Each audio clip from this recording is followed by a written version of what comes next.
What if one day, without warning, everything you loved was taken from you? Your children gone, your home destroyed, your wealth stolen or burned to ashes, your health shattered.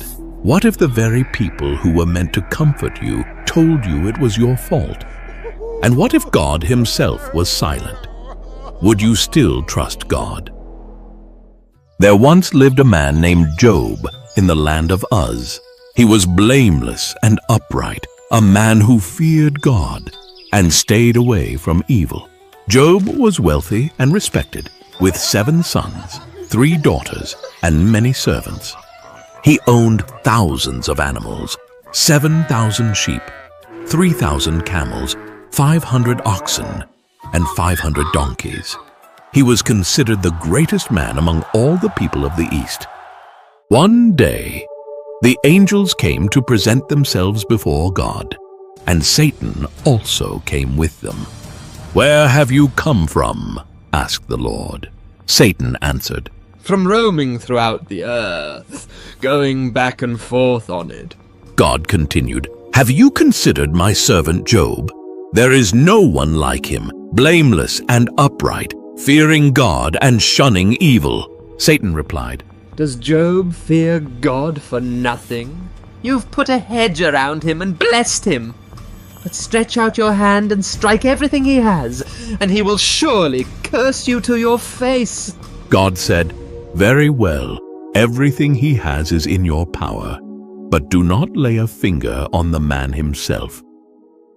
One ordinary day, Job was at home when messengers began to arrive, one after another, each bearing more horrifying news than the last.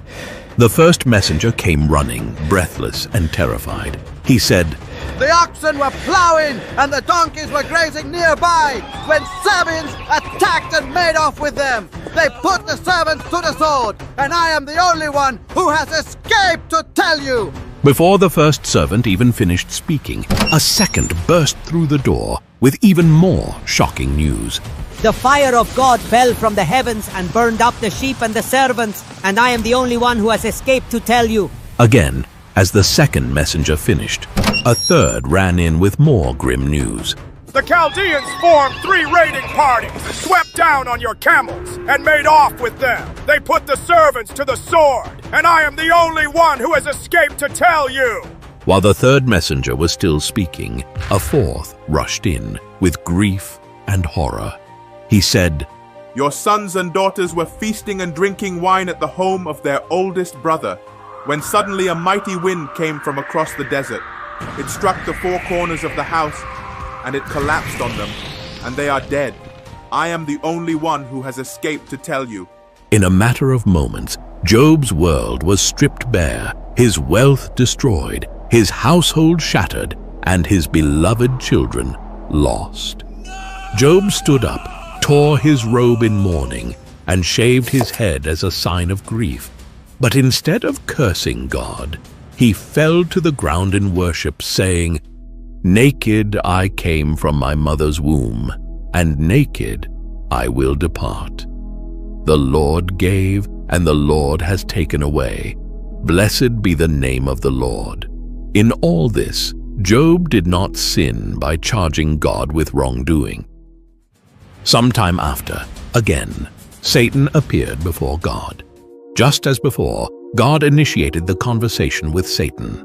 "Where have you come from?" And Satan answered in the same way. "From roaming throughout the earth, going back and forth on it." Then the Lord said to Satan, "Have you considered my servant Job? There is no one on earth like him, blameless and upright, a man who fears God and shuns evil, and he still maintains his integrity, though you incited me against him to ruin him without any reason." But Satan was not done. He responded with a cold and cynical challenge. "Skin for skin. A man will give all he has for his own life. But now stretch out your hand and strike his flesh and bones, and he will surely curse you to your face." God said, "Very well. He is in your hands, but spare his life." And so Satan went out from the presence of the Lord.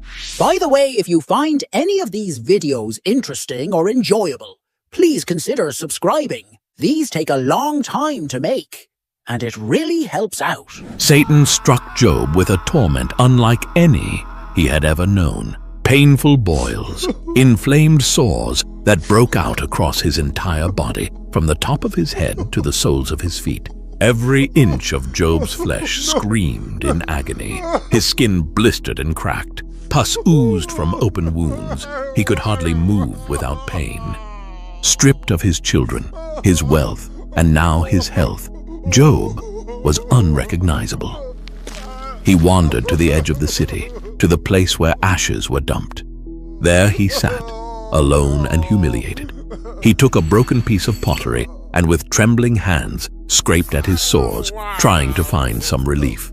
His wife, the only one left, looked at him with eyes hollowed by grief and said, "Are you still holding on to your integrity? Curse God and die!" But Job turned to her, not in anger, but with sorrow and steady faith.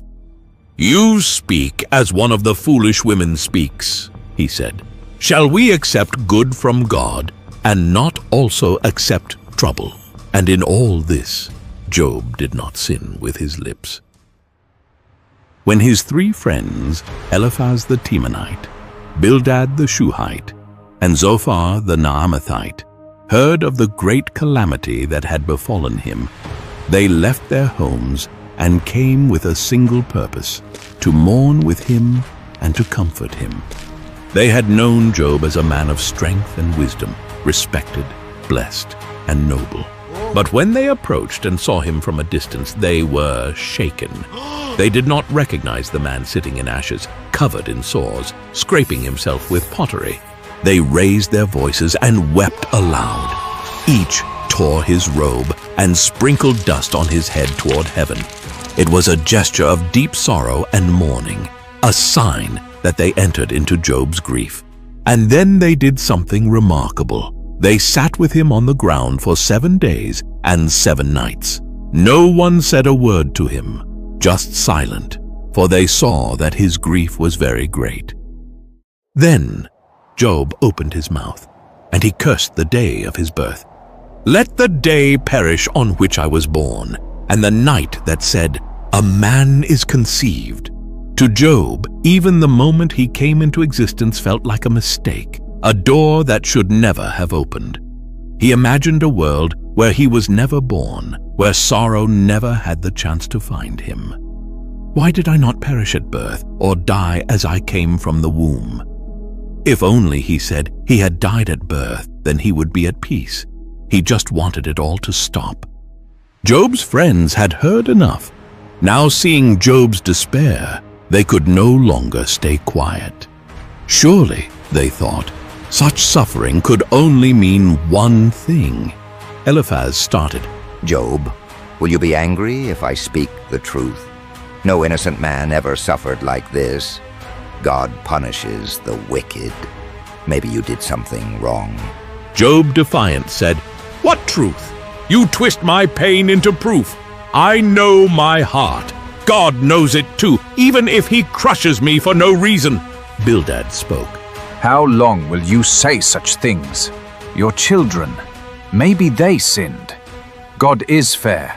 If you were truly good, he would help you." Job shouting, "You blame the dead? You mock me! If God would answer, I'd plead my case, but he hides while I rot." Zophar continued, "Stop lying to yourself. Such pride! God sees your wickedness. Beg for mercy before it's too late." And so the debate began. Job clinging to his innocence and accusing God of being unfair. His friends certain of his sin. Now they acted like judges. But somewhere beyond the storm clouds, God was listening. Then, after all the silence, after Job's cries, after the long speeches from his friends, the Almighty himself spoke, and from the storm the Lord answered Job. "Who is this that speaks without knowledge? Get ready like a man. I will ask you questions and you will answer me. God's voice thundered with strength, but every word was filled with purpose. Where were you when I laid the foundation of the earth? Tell me if you know. Who marked off its size? Who stretched the measuring line across it? Have you ever commanded the morning to appear? Can you guide the stars in their path across the sky? Do you send the lightning? Do you give the horse its strength? Can you hunt the prey for the lion or provide food for the ravens? God painted a picture of his power over the heavens, the seas, the storms, and every living creature. From the wild ox to the eagle, from the mountains to the deep oceans, from the untamed behemoth to the terrifying leviathan. Creatures no man could master. God continued, can you pull in Leviathan with a hook? Can you put a rope through his nose? Who then is able to stand against me? After God finished speaking, Job was quiet. He felt very small and humbled. Then he said, I am nothing. What can I say to you? I put my hand over my mouth. I spoke once, but I said no more. Job realized that he had tried to understand God's plan, but God's wisdom is far greater than his own. Then Job spoke again, with new respect and trust. I know that you can do all things. No plan of yours can be stopped. You asked, who is this that hides knowledge without understanding?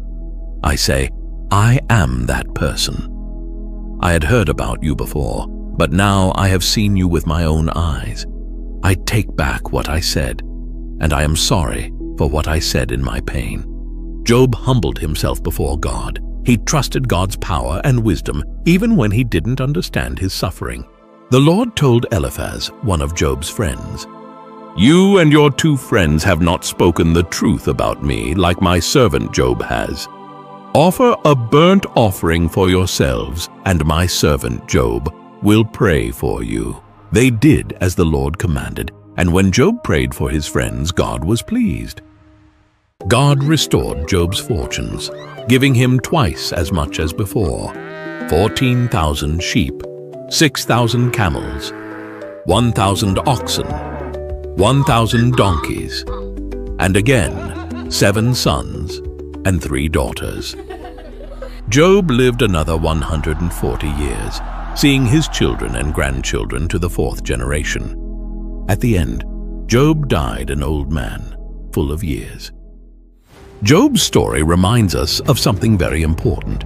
Just as Satan accused Job before God, he still accuses us today. He said, Job only worships you because you bless him. He twisted Job's faith into a transaction, claiming that God's goodness was just a bribe.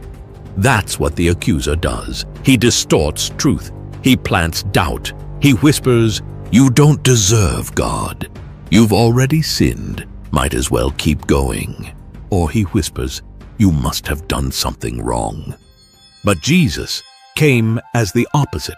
He doesn't accuse, he defends. The Bible says, if anyone sins, we have an advocate before the Father, Jesus Christ, the righteous one.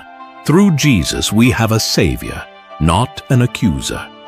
On the cross, Jesus silenced every lie. When Satan points to your pain and says, God has abandoned you, Jesus points to his scars and says, you are forgiven.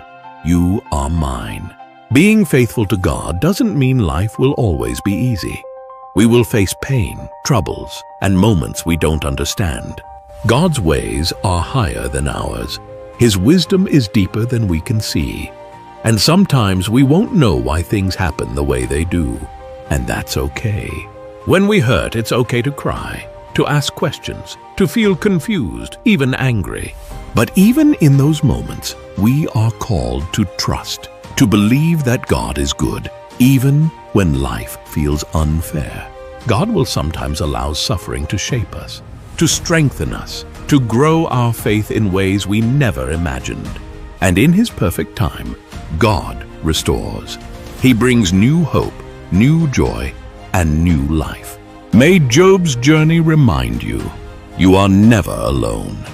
And God's love is greater than